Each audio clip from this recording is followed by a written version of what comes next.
কাটাপড়া submarine cable মেরামতের কাজ মে মাসের শেষ সপ্তাহ পর্যন্ত গড়াতে পারে বলে বাংলাদেশ সাবমেরিন কেবলস পিএলসি জানিয়েছে।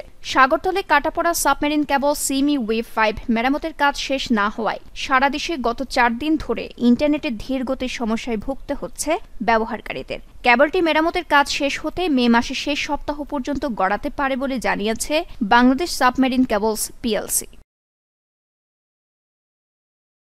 কোম্পানির মহাব্যবস্থাপক সাইদুর রহমান মঙ্গলবার বলেন, গত শুক্রবার মধ্যরাতে ইন্দোনেশিয়ার সমুদ্র এলাকায় সিমি ওয়েভ 5 কেবলটি কাটা পড়ে। তাদের ওখানে প্রশাসনিক কাজকর্মে একটু বেশি সময় নেয়। সব মিলিয়ে তারা জানিয়েছে আগামী মাসের তৃতীয় বা চতুর্থ সপ্তাহ নাগাদ কাজটি হতে পারে।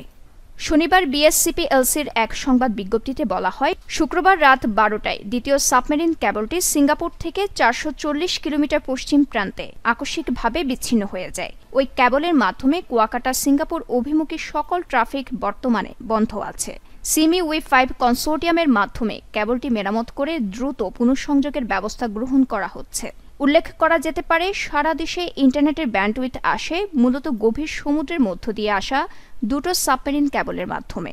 বাংলাদেশের প্রথম সাবমেরিন কেবল সিমি ওয়েভ 4 এর ল্যান্ডিং স্টেশন কক্সবাজারে, আর দ্বিতীয় সাবমেরিন কেবল সিমি ওয়েভ 5 ঢুকেছে কুয়াকাটা হয়ে। নিউজ ডেস্ক, দৈনিক পূর্বকোণ।